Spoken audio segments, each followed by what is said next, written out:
Hello and welcome back to the sheep tree. Hello Bex, I'm just going to say a quick hello. Good girl. Right, off you get. Here you go. First of all, apologies for the light. It is actually about 9:30 in the morning, but apparently it's night time inside my cottage.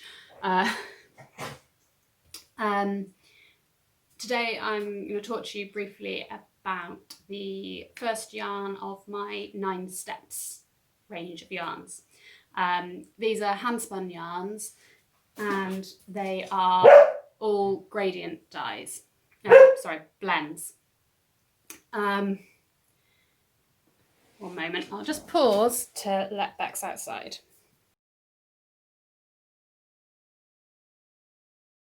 Right, sorry about that.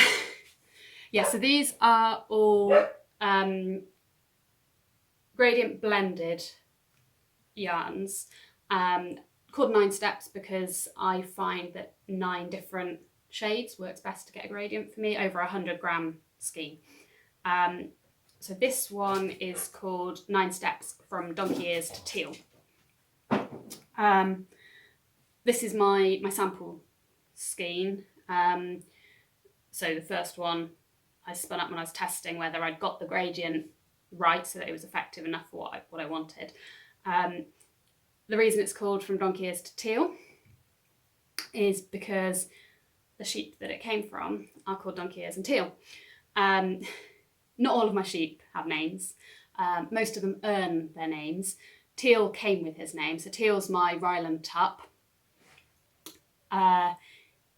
He is a pedigree coloured Ryland, and his name is Darwin Teal. Darwin being the pedigree title, the prefix if you like, and Teal is his name. When I got him I didn't really like the name Teal and I tried to change it, but Teal stuck. And donkey ears earned her name through her massive ears. So donkey ears is actually a sort of mongrel, if you like. One of my ewes unfortunately lost her lambs at birth. They were both stillborn. And commonly, if you have a ewe that loses her lambs, you can adopt other lambs onto her.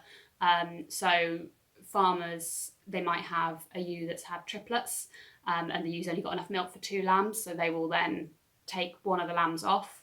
They put it in a pen. They're known as like orphan lambs, pet lambs, or cade lambs. They'll be in a pen and they'll be bottle fed.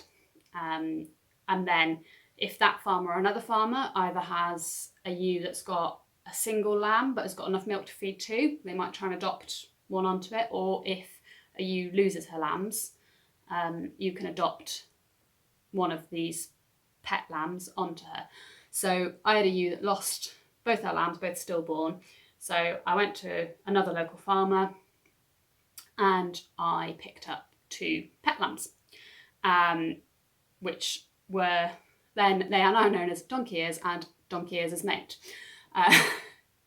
Donkey ears, she's got massive ears, which suggests she's got some kind of Leicester breed in her, whether it's blue-faced or border or something like that. Well, blue-faced Leicester, obviously people who spin are aware is a sought after wool.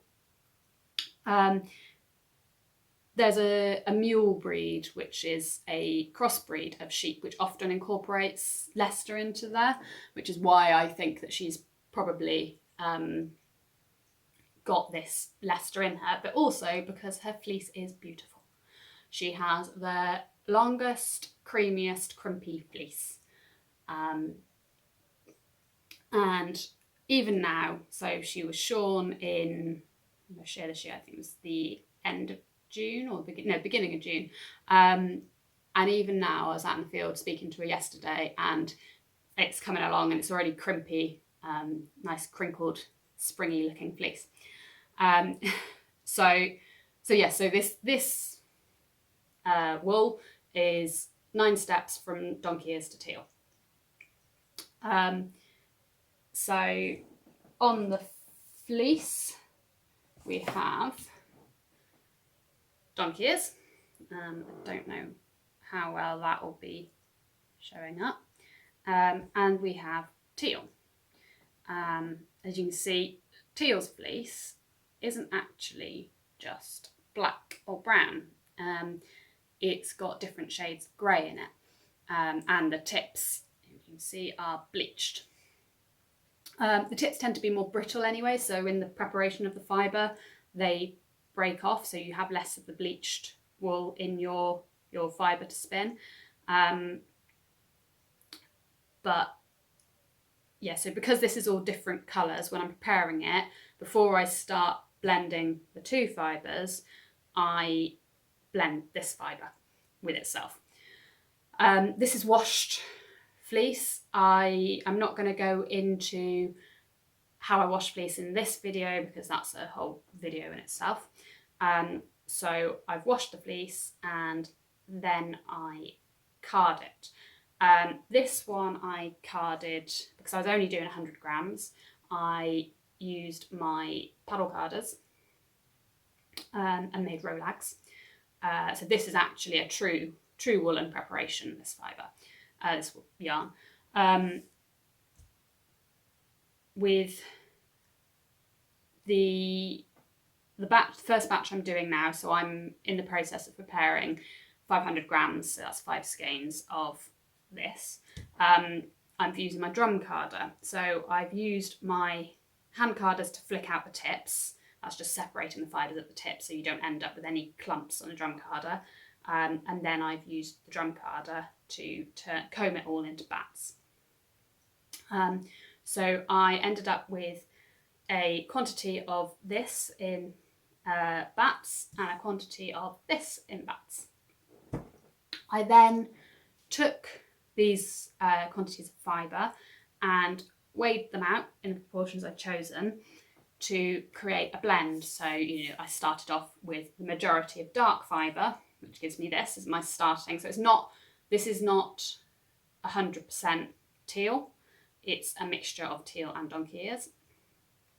And then gradually increase the amount of donkey ears in this fibre blend until we got to this one, which isn't 100% donkey ears either, because you can see it's grey, not white.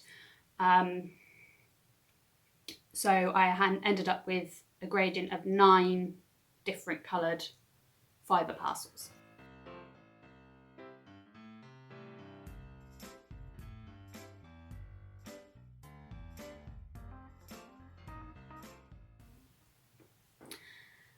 I then spin these in the correct order in singles, and I've done a little short video explaining and showing you a bit of my spinning. So I'm partway through spinning one of the gradient schemes that I've been doing. This one I have spun dark to light, so we're gradually getting darker, and I know I'm beyond halfway. I can't remember which shade I'm on. And I'll just show you a bit in the spinning. So I'm just joining in a new piece of fibre.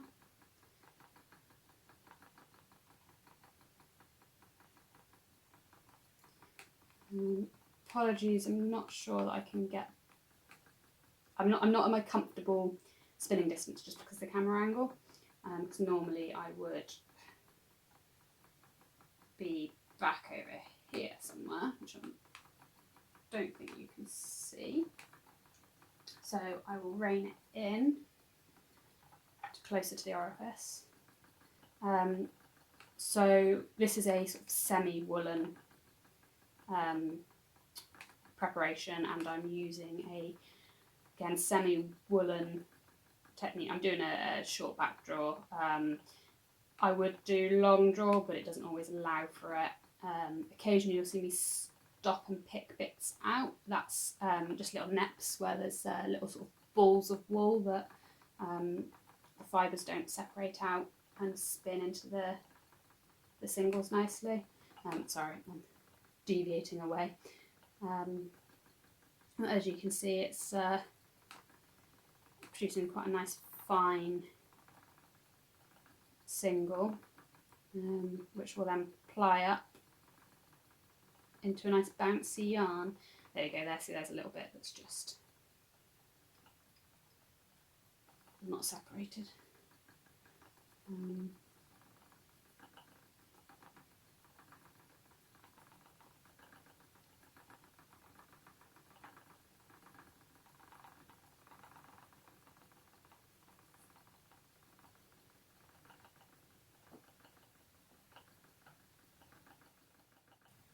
For fun, I spun 2 bobbins, so it's this is two skeins it'll end up being, in the opposite direction. So I started one skein, this set of singles, I started spinning with this fibre first, and I finished with this fibre, so you've got white on the outside. And this one I started with this fibre first, and this is the last one on the outside. Just because once it's in the yarn, in the skein, it's a nice slow blend, and you don't necessarily see the extremes of it until it's knit up. So I thought, with the way the fibre changes shade slightly when it's spun, that it would be interesting to see the contrast. And this is the contrast. You can see I've spun the singles, which you saw in the video, and they're coming out at that size.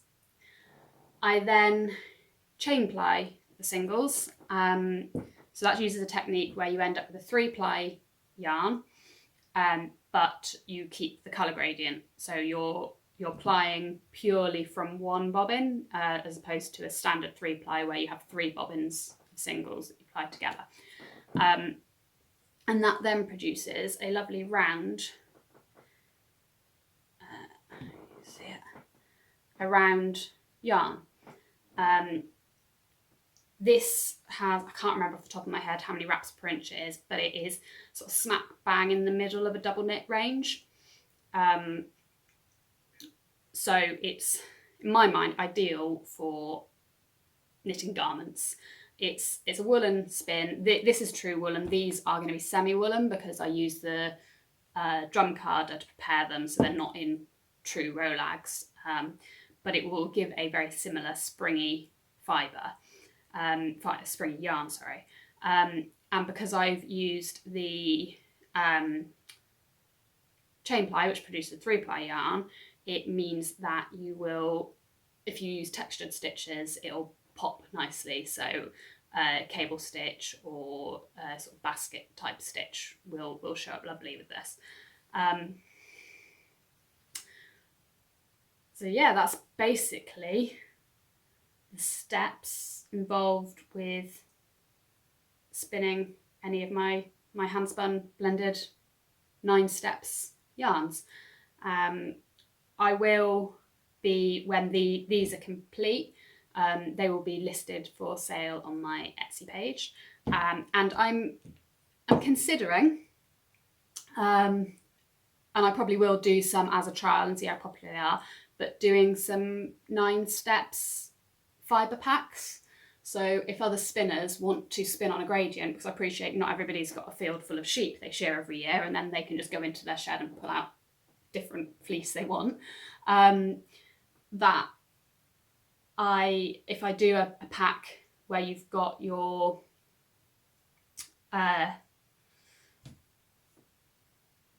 this shade through to this shade, and you can spin it up yourself, and that way people can choose. If some people don't like chain plied yarns, they prefer a true 3-ply.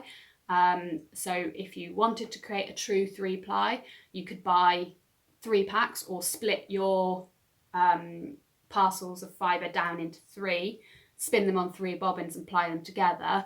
Obviously then you might not get a true gradient flow because hand spun does vary thickness and length to weight, so you might have a bit of colour overlap, but it allows spinners to have a little play.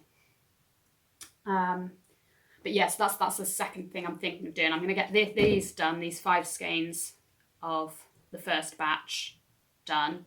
And then I've got another little project I'm working on, and then I will start on a second batch of the 9 steps. I haven't quite decided what I'm doing with that, whether I'm going to do same again, or whether I'm going to introduce a colour to the fibre. But yeah, so watch this space. And thank you for watching. I hope you enjoyed my rambling explanation of how I do things. And I'd be really grateful for any of your comments and questions if you pop them below, and I'll get back to you as soon as I can. And also, if you think you know anybody else that might be interested, I'd love it if you could share my video and subscribe to my channel. Thank you very much.